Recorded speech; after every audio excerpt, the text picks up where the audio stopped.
Hello दोस्तों, नमस्कार। Hindi classes bye आदर्श में आपका स्वागत है। दोस्तों, आज हम हिंदी ग्रामर की क्लास पढ़ाएंगे। देखिए, हमारी दो क्लासेस चलेंगी, एक सुबह चलेंगी मॉर्निंग में और एक शाम को चलेंगी। सुबह हमारी जो क्लास चलेगी वो टीजीटी पीजीटी के लिए है।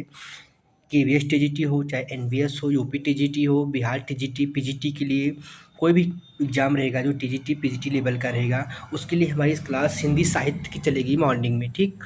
और शाम को हमारी हिंदी ग्रामर की क्लास चलेगी, जिसमें संपूर्ण ग्रामर हम पढ़ाएंगे। सबसे पहले हमने कल प्रारंभ किया था ग्रामर में वर्णमाला। वर्णमाला से स्टार्ट किए थे। कल हम वर्णमाला के बारे में बताए थे, स्वर के बारे में बताए थे। आज उसी की आगे की क्लास चलेगी। तो आज हम पढ़ाएंगे व्यंजन। कल हमने स्वर तक पढ़ा दिया था। देखिए, आज हम पढ़ाएंगे व्यंजन। तो व्यंजन क्या होते हैं? देखिए, जो स्वरों की सहायता से बोले जाते हैं उन्हें व्यंजन कहते हैं। सबसे पहले परिभाषा पूछी जाएगी वालों, व्यंजन क्या है? तो जो स्वरों की सहायता से बोले जाते हैं उन्हें व्यंजन कहते हैं। देखिए, व्यंजन मुख्य रूप से 3 प्रकार के होते हैं। पहला स्पर्श व्यंजन, दूसरा अंतस्थ व्यंजन, तीसरा ऊष्म संघर्षी व्यंजन, ठीक। तो स्पर्श व्यंजन क्या होते हैं? जिन व्यंजन वर्णों के उच्चारण में कंठ, तालु, मूर्धा, दंत, ओष्ठ का बार बार प्रयोग किया जाता है उन्हें स्पर्श व्यंजन कहते हैं। इनकी संख्या कितनी होती है? 25। एक बार फिर देखिए, स्पर्श व्यंजन क्या है? जिन व्यंजन वर्णों के उच्चारण में कंठ, ताल, मूर्धा, दंत, ओष्ठ का बार बार प्रयोग किया जाता है उन्हें स्पर्श व्यंजन कहते हैं। कंठ का मतलब जानते हो आप लोग, गले का भाग कंठ कहते हैं। तालु जीभ के नीचे का भाग है। मूर्धा दंत का मतलब दांत हो गया। ओष्ठ का मतलब ओठ। तो जिन व्यंजन वर्णों के उच्चारण में कंठ का प्रयोग, तालु का प्रयोग, मूर्धा का प्रयोग, दंत और ओष्ठ का प्रयोग बार बार किया जाता है उसे हम स्पर्श व्यंजन कहते हैं। स्पर्श व्यंजन की संख्या कितनी होती है? 25। बहुत पूछता है कि स्पर्श व्यंजन की संख्या कितनी होती है? स्पर्श व्यंजन की संख्या 25 होती है। कैसे पहचानेंगे? प्रतीक देखिए, कंठ में का वर्ग में है, तालु चा वर्ग है, मूर्धा टा वर्ग है, दंत ता वर्ग है और ओष्ठ से पा वर्ग है। कंठ को हम का वर्ग में रखते हैं। का वर्ग के अंतर्गत का, खा, गा, घा और अंगा आते हैं। इसमें 5 वर्ण है। तालु के अंतर्गत चा वर्ग आता है जिसमें चा, छा, जा, झा, इया होगा। मूर्धा के अंतर्गत टा वर्ग है जिसमें टा, ठा, डा, ढा और अड़ा आते हैं। दंत के अंतर्गत ता वर्ग है जिसमें ता, था, दा, धा और ना आते हैं। ओष्ठ के अंतर्गत पा वर्ग है जिसमें पा, फा, बा, भा, मा। इस प्रकार से प्रत्येक वर्ग में 5 वर्ण होते हैं। तो कुल मिलाकर कितनी संख्या हो गई? 25। स्पर्श व्यंजन की संख्या हो गई 25। कंठ वर्ग, का वर्ग में कंठ, तालु से चा वर्ग, मूर्धा से टा वर्ग, दंत से ता वर्ग और ओठ से पा वर्ग। तो कुल मिलाकर स्पर्श व्यंजनों की संख्या कितनी हो गई? 25। और जो प्रत्येक वर्ण का जो 5वां वर्ण होता है, प्रत्येक वर्ग का जो 5वां वर्ण है, जैसे अंगा, इया, रा, ना और मा, इन्हें क्या कहते हैं? इन्हें पंचमा अक्षर कहते हैं, नासिक वर्ग। प्रत्येक वर्ग का 5वां वर्ण अंगा, इया, रा, ना और मा, इन्हें पंचमा अक्षर या नासिक वर्ण कहते हैं, ठीक। आगे देखिए, दूसरा है अंतस्थ व्यंजन। पहला क्या बताया मैंने? स्पर्श व्यंजन। दूसरा क्या हो गया? अंतस्थ व्यंजन। अंतस्थ व्यंजन क्या होते हैं?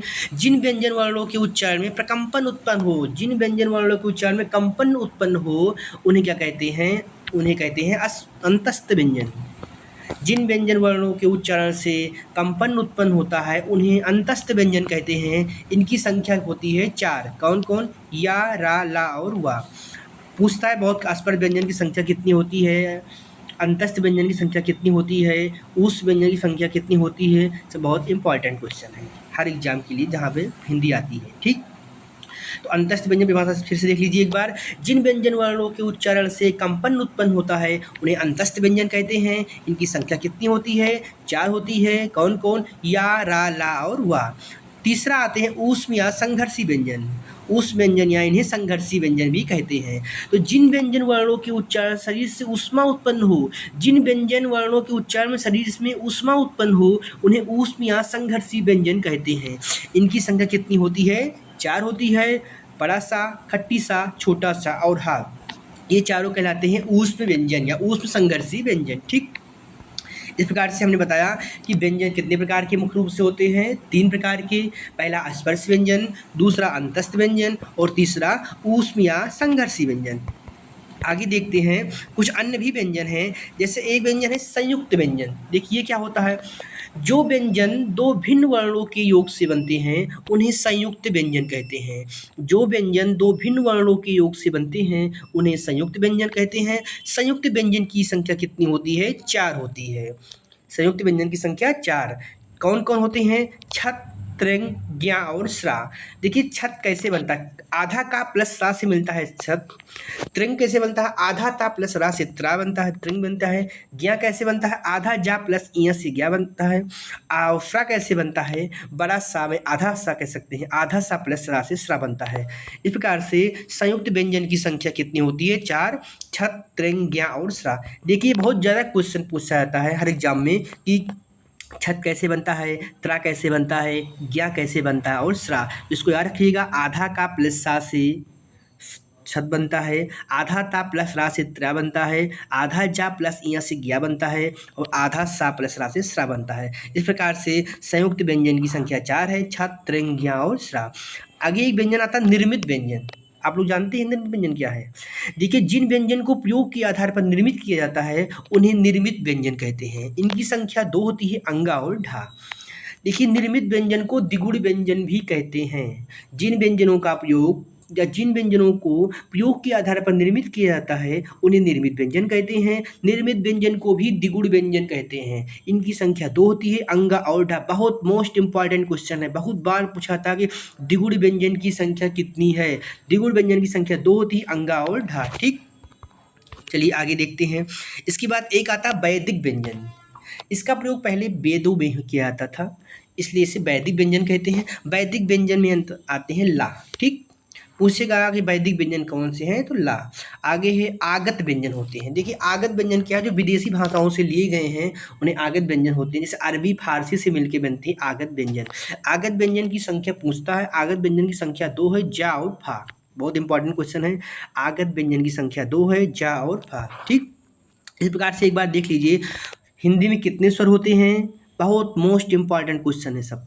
हिंदी में कितने स्वर होते हैं? 11 स्वर होते हैं। अयोगवा कितने होते हैं? 2 अयोगवा वर्ण होते हैं, अंगा और आहा। हिंदी में मूल व्यंजनों की संख्या कितनी होती है? 33 होती है। हिंदी में द्विगुण व्यंजन कितने होते हैं? 2 होते हैं, अंगा और ढा। संयुक्त व्यंजन कितने होते हैं? 4। छत, त्रिंग, ज्ञा और श्रा। इस प्रकार से हिंदी वर्णमाला में वर्णों की कुल संख्या कितनी है? 52। ठीक, फिर से एक बार देखिए, हिंदी में बहुत बहुत मोस्ट इंपॉर्टेंट क्वेश्चन है, बहुत बार पूछा जाता है। एक एक क्वेश्चन 1,000 बार पूछे गए हैं। स्वरों की संख्या हिंदी में 11 होती है। अयोगवा कितने होते हैं? 2 होते हैं, अंगा और आहा। मूल व्यंजनों की संख्या हिंदी में कितनी होती है? 33 होती है। द्विगुण व्यंजन कौन होते हैं? अंगा और ढा, इनकी संख्या 2 होती है। संयुक्त व्यंजन कितने होते हैं? 4। छत, त्रिंग, ज्ञा और श्रा। इस प्रकार से हिंदी वर्णमाला में वर्णों की संख्या कितनी हो गई? 52। ठीक, चलिए आगे देखिए। इसके बाद वैदिक व्यंजन हो गया। ठीक, इसके बाद हम पहुँचे हैं वायु संवेग के आधार पर वर्ण के भेद। देखिए वर्ण के कितने भेद होते हैं? वर्ण के भेद वायु संवेग के आधार पर अगर देखा जाए तो वर्ण के 2 भेद होते हैं। कौन कौन? अल्प प्राण और महाप्राण। ये भी बहुत इंपॉर्टेंट क्वेश्चन है। वायु संवेग के आधार पर वर्ण के 2 भेद हैं, पहला अल्प प्राण और दूसरा महाप्राण। इसको याद रखना कि वर्ण के भेद कितने होते हैं, किसके आधार पर? वायु संवेग के आधार पर। वायु संवेग के आधार पर वर्ण के 2 भेद होते हैं। हम बार बार बता रहे हैं, इसलिए बता रहे हैं कि आपको इसी क्लास में ही याद हो जाए, इसलिए हम बार बार क्वेश्चन को रिपीट कर रहे हैं। तो वायु संवेग के आधार पर ही वर्ण के 2 भेद होते हैं, पहला अल्प प्राण और दूसरा महाप्राण। अब देखिए अल्प प्राण क्या होता है? जिन व्यंजन वर्णों के उच्चारण में वायु कम मात्रा में निकले उन्हें अल्प प्राण कहते हैं। जिन व्यंजन वर्णों के उच्चारण से कम मात्रा में वायु निकलती है, अल्प मात्रा में वायु निकलती है, उन्हें अल्प प्राण व्यंजन कहते हैं। ठीक, अल्प प्राण कौन कौन से होते हैं? प्रत्येक वर्ग का पहला, तीसरा और पांचवा वर्ण अल्प प्राण होता है। प्रत्येक वर्ग का पहला, तीसरा और पांचवा वर्ण अल्प प्राण होता है। जैसे देखिए का वर्ग का पहला वर्ण का, गा और अंगा, ये क्या हो गया? अल्प प्राण। चा वर्ग का पहला वर्ण चा, तीसरा जा और इया, अल्प प्राण। टा वर्ग का पहला, तीसरा, पांचवा क्या है? टा, ढा और अड़ा। ता वर्ग का पहला, तीसरा, पांचवा क्या है? ता, दा और ना। तो प्रत्येक वर्ग का पहला, तीसरा, पांचवा वर्ण अल्प प्राण होता है। इसके साथ साथ प्रत्येक स्वर वर्ण और अंतस्थ व्यंजन भी अल्प प्राण कहलाते हैं। ठीक है, एक बार फिर से देखिए, प्रत्येक वर्ग का पहला, तीसरा, पांचवा वर्ण अल्प प्राण कहलाते हैं। इसके साथ साथ प्रत्येक स्वर वर्ण एवं अंतस्थ व्यंजन अल्प प्राण के अंतर्गत आते हैं। अंतस्थ व्यंजन आप लोग जानते हैं, अभी पढ़ाए अगली क्लास में ना, इसी क्लास में पढ़ाए कौन कौन होते हैं, या, रा, ला और वा। ठीक, अब दूसरा होता है क्या, महाप्राण। दूसरा क्या होता है, महाप्राण। देखिए महाप्राण क्या होता है, जिन व्यंजन वर्णों के उच्चारण से वायु का संवेग तीव्र हो, अर्थात जिन व्यंजन वर्णों के उच्चारण में वायु तीव्र गति से ली जाए और तीव्र गति से बाहर खींची जाए, जिन व्यंजन वर्णों के उच्चारण में वायु का संवेग तीव्र हो उसे महाप्राण कहते हैं। समझ में आया, मतलब जैसे अल्प प्राण में क्या है, जिन व्यंजन वर्णों के उच्चारण से वायु कम मात्रा में निकले, अल्प मात्रा में ली जाए, अल्प मात्रा में बाहर खींची, बाहर अंदर ली जाए, अल्प मात्रा में अंदर ली जाए और बाहर खींची जाए, उन्हें अल्प प्राण कहते हैं। लेकिन जिन व्यंजन वर्णों के उच्चारण से वायु का संवेग तीव्र हो, मतलब तीव्र गति से वायु खींची जाए और बाहर ली जाए, उन्हें महाप्राण कहते हैं। प्रत्येक वर्ग का दूसरा और चौथा वर्ण महाप्राण कहलाता है। बहुत इंपॉर्टेंट है, प्रत्येक वर्ग का दूसरा चौथा वर्ण महाप्राण कहलाता है। जैसे का वर्ग का दूसरा चौथा क्या होगा, खा और घा। चा वर्ग का दूसरा चौथा क्या होगा, छा और झा। टा वर्ग का दूसरा चौथा क्या होगा, था और धा। इसके साथ साथ प्रत्येक ऊष्म व्यंजन महाप्राण कहलाते हैं। इसके साथ साथ प्रत्येक ऊष्म व्यंजन महाप्राण कहलाते हैं। एक बार फिर देखिए, जिन व्यंजन वर्णों के उच्चारण से वायु का संवेग तीव्र होता है उन्हें महाप्राण कहते हैं। प्रत्येक वर्ग का दूसरा और चौथा वर्ण महाप्राण कहलाता है। इसके साथ साथ प्रत्येक ऊष्म व्यंजन महाप्राण कहलाते हैं। ठीक, तो आज हम इतने ही पढ़ाएंगे। क्या पढ़ाए, आज स्वर कल ही बता दिए थे, आज हमने पढ़ाया व्यंजन के बारे में। व्यंजन परिभाषा बताया, व्यंजन कितने प्रकार के होते हैं, वायु संवेग के आधार पर वर्ण कितने प्रकार के होते हैं। देखिए हम बार बार बता रहे हैं किसी चीज़ को, इसका मतलब क्या है कि आपको बार बार याद हो जाए, आपको याद हो जाए। बार बार बताने का मतलब यही है, हम 3 से 4 बार एक चीज़ को रिवाइज कर रहे हैं। इसका मतलब है आपको क्लास में ही याद हो जाए, आपको क्लास में याद करवाएंगे, इसीलिए हम एक वर्ड को 3 से 4 बार कह रहे हैं कि आपको क्लास देखते ही याद हो जाए। इसलिए एक बार हम रिवाइज करवाते हैं, इसके बाद क्लास बंद करेंगे। एक बार पुनः देखिए जल्दी जल्दी। आज हमने क्या पढ़ाया, व्यंजन। जो स्वरों की सहायता से बोले जाते हैं उन्हें क्या कहते हैं, व्यंजन। व्यंजन कितने प्रकार के होते हैं, व्यंजन 3 प्रकार के होते हैं। पहला स्पर्श व्यंजन, दूसरा अंतस्थ व्यंजन और तीसरा ऊष्म या संघर्षी व्यंजन। अब देखिए स्पर्श व्यंजन क्या होता है, जिन व्यंजन वर्णों के उच्चारण में कंठ, तालु, मूर्धा, दंत, ओष्ठ का बार बार प्रयोग किया जाता है उन्हें स्पर्श व्यंजन कहते हैं। इनकी संख्या कितनी होती है, 25। कंठ के अंतर्गत का वर्ग आते हैं, का वर्ग में का, खा, गा, घा और अंगा। तालु के अंतर्गत चा वर्ग आता है, चा वर्ग में चा, छा, जा, झा और इया। मूर्धा के अंतर्गत टा वर्ग आएगा, टा, ठा, डा, ढा और अड़ा। दंत के अंतर्गत ता वर्ग आएगा, ता, था, दा, धा और ना।